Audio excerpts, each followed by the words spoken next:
Degree అందరూ ఇస్తారు. Career కి క్లారిటీ ఇచ్చేది మాత్రం కాన్ఫిడో. బెస్ట్ యూనివర్సిటీ సీట్ తో పాటు సెటిల్ అయ్యే స్కిల్ కూడా గ్యారంటీ. ఇంకొక ఆయన నాకు ఉత్తరం రాశాడు, 4 పేజీలు ఉత్తరం. నా చిన్నతనంలో గొల్లపూడి మారుతిరావు తెలిస్తే రోకలి బండతో బుర్ర బద్దలు కొట్టేవాడిని. ఆయన అటువంటి వేషాలు అటువంటి ఇవి చేశాడు. సాయంకాలం ఆయన చదివిన తర్వాత మీతో చెప్పకుండానే మీ పెర్మిషన్ లేకుండానే నేను మిమ్మల్ని మా గురువుగా భావిస్తున్నాను.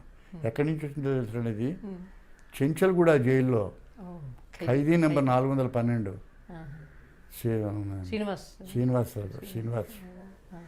ముద్దుసీను 4 పేజీలు. సో నేను ఎప్పుడు రాసిన ఆత్మకథలో రాశా. సాయంకాలం అయిందికి ఇద్దరు అభిమానుల పేర్లు చెప్తాను. ఒక ఆయన ప్రైమ్ మినిస్టర్ ఆఫ్ ఇండియా, ఇంకొక ఆయన a goonda was killed again in the jail. ఈ మధ్యలో ఎందులో ఉన్నారు. ఏం అదృష్టం. మరి రుణం కూడా స్మార్తుల గురించి రాయడం అదేమో రుణం సాయంకాలం నాకు చాలా ఇష్టం అండి. రుణంకి వచ్చేసరికి the deeper sense of purpose నా మనసులోకి నా జీవితంలోకి వెళ్ళింది. రుణం వాజ్ ఏ స్పెషలైజేషన్. సాయంకాలం అయింది వాజ్ ఏ పాపులర్ అయిపోయింది. సాయంకాలం అయింది వారం రాశాను, రుణం కూర్చుని రాశాను. కానీ సాయంకాలం మీద కూడా వారం రాసినట్టు ఉండదు. వారం రాశాను తెలుసు కానీ ఉండదు. 2 మంచి నవలలు జ్ఞాపకం చేశారమ్మా. మీరు ఎర్రసీత కూడా జ్ఞాపకం చేద్దాం. ఎర్రసీత కూడా చాలా మంచి. ఎందుకంటే ఆ స్త్రీల గురించి, స్త్రీలకు సంబంధించిన వాళ్ళ ఆకాంక్షలు, వాంఛలు లాంటివి కూడా గమనించిన రచయితలు చాలా తక్కువ. 2 వాక్యాలు జ్ఞాపకం వస్తాను మీకు. ఎర్రసీత నల్లగా ఉంటుంది అని మొదలెట్టాను. చివరి ఎర్రసీత ఎర్రగా ఉంటుంది. ఈ ఎర్రసీత ఎర్రగా ఉంటుంది. దాంతో ముగించారు. క్యారెక్టరైజేషన్ చాలా బాగుంటుంది. చాలా సంతోషం. మీరు జ్ఞాపకం ఉంచుకున్నారు. చాలా సంతోషం. మీకు అందరికీ తెలిసిన మీ ఒక కథ గురించి చెప్పండి. ఇంకొకటి 2 ప్రశ్నలే. జుజుమురా అనే, మీరు కనుక ఒరిస్సా వెళ్ళకపోతే జుజుమురా లాంటి కథ వచ్చేది కాదు. మీరు బలంపూర్ వెళ్లకుండా ఎక్కడ ఇది ఒకటే చెప్తాను. మీరు 2 క్వశ్చన్లు అడిగిన ఒకటే చెప్తాను. ఎందుకంటే మేము ఒరిస్సాలో నేను 2 రోజుల్లో మన వాళ్ళు సులువుగా అంటుంటారు కదా, ఒరిస్సా మీద కథ రాయండి, చాలా సులువు కదా అండి, మా వాళ్ళని సినిమాలో పంపిస్తాను తీసేసుకోండి అంటుంటారే. కాదని మనం చూడగానే వాడు నన్ను చూశాడు కనుక వాడు సినిమాలో తీసుకోమంటారు. అలాగే ఒరిస్సాలో ఉన్నాను, ఒరిస్సా మీద కథ రాయమంటారు. బావాయా నేను అనుకునేవాడిని. సంవత్సరం 10 నెలల్లో ఎంతో ఉన్నాను. నాకు ట్రాన్స్ఫర్ అయిపోయింది. ఒక కథ రాసిన ముందు కథ అది వేరే కథ, దానికి సంబంధించింది కాదు. ఆ ట్రాన్స్ఫర్ అయ్యి నా కుటుంబాన్ని తీసుకెళ్ళిపోవడానికి వచ్చిన సందర్భంలో లైక్ ఏ ఫూల్ 4-3 కలిసి 3 స్కూటర్ల మీద ఆ డెంకనాలు అంగూల్ మధ్య నుంచి అలాగే భువనేశ్వర్ వెళ్ళాం. When we are returning on scooters, ఒక స్కూటర్ విలేజ్లో ఫెయిల్ అయింది. తెల్లవారుజామున అది చూస్తే ఆ ఊరు పేరు, ఆ గ్రామం పేరు Jujumura. For some strange reason it shot up. అక్కడ రచన చేయాలనిపించింది. ఏంటది? సంబల్పూర్ నుంచి, తెలుగుదేశం నుంచి వచ్చిన అచ్చమైన తెలుగువాడు బట్టలు అప్పుడప్పుడు అమ్ముకుంటూ 3 నెలలకు ఒకసారి భువనేశ్వర్ దాకా వెళ్తాడు. వాడు బస్సులో ఎక్కితే అక్కడి నుంచి అక్కడ ఏది దాని ముందుది ఉంది, అక్కడ దాకా వెళ్ళే ఒక అమ్మాయి ఎక్కింది.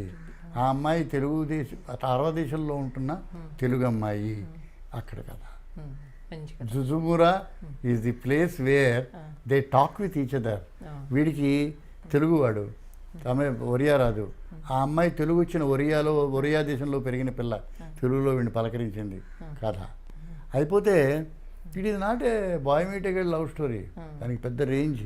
నాతో వంశీ అంటాడు, వంశీకి అభిమాన కథ జుజుమురా. గీతాంజలి కంటే ముందు మీరు రాశారు గురువుగారు, అది దేశానికి తెలియదు అంటాడు. మీరు అన్నట్టుగా ఇతివృత్తంతో చాలా వచ్చాయి, చాలా బాగా వచ్చాయి. కానీ మీరు మొదట రాశారు. చాలా వచ్చాయి, చాలా మంది రాశారు.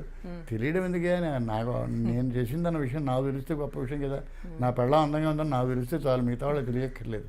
జుజుమురా was a great story, one of my great stories. తర్వాత అది అంతా నన్ను తీయమన్నారు యాక్చువల్గా. దాన్ని నేను పిక్చర్ తీద్దాం అనుకున్నాను. అది ఆ టీటీడీసీ ఏదో ఎన్టీటీవీ ఎన్డీటీవీ ఏదో వచ్చింది. ఓపిక తగ్గిపోయింది. నాకు ఎవరు డబ్బులు ఇవ్వలేదు. వీడి దగ్గరికి వెళ్ళి డబ్బులుగా వాడి మన రఘులాగా నాకు అవన్నీ తెలియవు. ఎవరన్నా పిలిచి మీరే తీయాలి బాబు, మీరు పర్వాలేదంటే తీయగలనేమో, కానీ దృష్టి నాకు దానికి ఒక ప్రక్రియ పెట్టుకున్నా. ఒక్కళ్ళనే ఫిక్స్ చేసుకున్నా దానిలో. ఈ జుజుమురా ఎప్పుడైనా తీస్తే మీరు మ్యూజిక్ చేయాలి, మంగళంపల్లి బాలమురకృష్ణ గారు చేస్తానన్నాడు.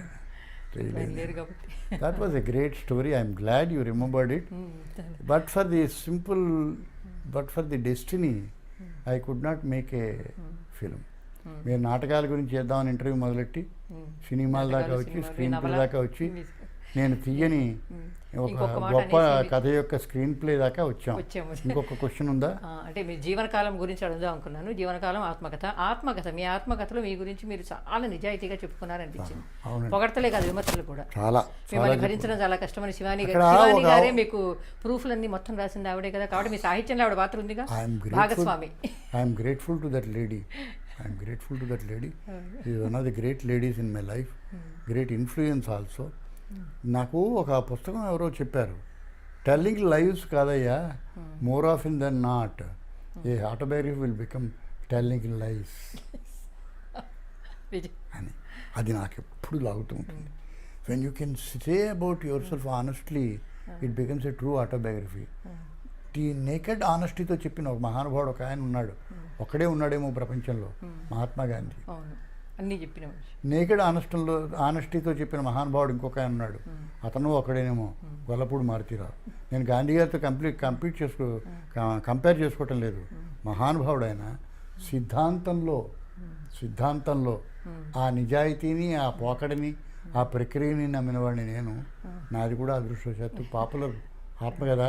ఇంకా మీరు ఏ క్వశ్చన్ అడిగినా సమాధానం చెప్పను. సమాధానం ఏమి కాదు, అయితే ఒక అబ్జర్వేషన్ మాత్రమే. చెప్పండి. అంటే కొంచెం ఇంటెలెక్చువల్స్ సినిమా రంగంలో ఇన్నేళ్లు బతకడం అనేది కొంచెం కష్టం. చాలా కష్టం. మీరు మేధావిగా ఉండి, మహారచయితగా ఉండి, ఇందులో ముఖ్యంగా మీ ఆత్మకథ చదివితే అనిపిస్తుంది. ఒక మంచి మాట, రావిశాస్త్రి గారు శ్రీశ్రీ సన్మానోత్సవ సభలో అందరూ ఆరుద్రకు ఆహ్వానం పలకలేదు రామలక్ష్మి అంటుంటే మార్క్ యాంటనీ గుర్తొచ్చాడు. నేనున్నాను ఆ రోజు. అదే ఆడియన్స్ లో ఉన్నాను. అటువంటి కామెంట్ చిన్న రాయగలరు. పాయింట్ ఉందమ్మా, బాగా చదువుకున్న వాళ్ళే వేయగలరా కామెంట్. అంతేకాదు, అది ఏంటంటే చెప్తాను విను. విపరీతమైన ఫ్లెక్సిబిలిటీ ఉంది. ఆ ఫ్లెక్సిబిలిటీని వెపన్గా తీసుకోగలిగిన సామర్థ్యం ఉన్నవాడే సినిమాలో తట్టుకోగలడు. రాచకొండ విశ్వనాథ శాస్త్రి ఆయన ఆలోచననే చెప్పగలడు, ఆయన ఆలోచన అడాప్ట్ చేయలేడు. ఒక చిన్న వాక్యం చెప్పేసి ఈ ఇంటర్వ్యూ ముగిస్తా. నేను బంగారు మనిషిని సినిమా రాశా. బంగారు మనుషులు చాలా విలక్షణ సినిమా, పెద్ద హిట్ అది. బంగారు మనిషిలో డవాలా బంట్రోత్ కలెక్టర్ గారి కొడుకు కలెక్టర్ అయ్యాడు. ఆఫీస్లో ఎన్టీ రామారావు గారు కలెక్టరు, గుమ్మడి గారి డవాలా బంట్రోతు. ఇంకా కథ ఎలా వెళుతుందో మీరు ఊహించగలరు. ఇతని ఫ్రెండ్ కృష్ణరాజు. ఆ సినిమాలో విలన్ను ధూళిపాడ ఇంటికి ఒక రోజు కలెక్టర్ గారు వచ్చాడు. వీళ్ళిద్దరు ఫ్రెండ్స్ మాట్లాడుకుంటున్నారు. ధూళిపాడ చాలా దుర్మార్గంగా ఎన్టీ రామారావుని కించపరిచి లోపలికి వెళ్ళిపోయాడు. వెళ్ళిపోయిన తర్వాత సారీ రాంబా, నాన్న ఇలా చేశాడు అని కృష్ణరాజు అన్నాడు. రామారావు డైలాగ్ రాయాలి. రామారావు నా హీరో, రామారావు డవాలా బంట్రోత్ కొడుకు, రామారావు కలెక్టరు, వీడి ఫ్రెండు, వీళ్ళిద్దరూ మాట్లాడుకుంటున్నారు. ఇప్పుడు రామారావు చెప్పబోయే వాక్యం హీరోని నిలబెట్టాలి, రామారావుని నిలబెట్టాలి, పాత్రను నిలబెట్టాలి. This is where I came అన్నాను. పర్వాలేదురా, మీ నాన్న యారగెన్స్కి నీ బాధ్యత ఎలా లేదో, మా నాన్న పేదరికానికి నా బాధ్యత లేదు అంటాడు. నా ఉద్దేశం ఏంటంటే విపరీతమైన అడాప్టబిలిటీ, విపరీతమైన అంటే ఆ సిచ్యువేషన్కి మారడమో, ఆ సిచ్యువేషన్ పట్టుకోవడమో, ఇవన్నీ కావాలి. ఇవన్నీ కొందరు చేయలేరు. శ్రీశ్రీ చేశాడు, ఆరుద్ర గారు చేశాడు, ఆరుద్ర చేశాడు, ఆత్రేయ అసలు దానికోసం పుట్టాడు. వేటు సుందరమూర్తి గారు చేశాడు, ఒక్క విశ్వనాథ శాస్త్రి గారు చేయలేకపోయాడు. ఆయన అనుకుందే రాశాడు, ఇది రాయకపోతే నేను ఇలా రాయలేనండి అన్నాడు. అది ఉపయోగం లేదు. Cinema is a plastic art.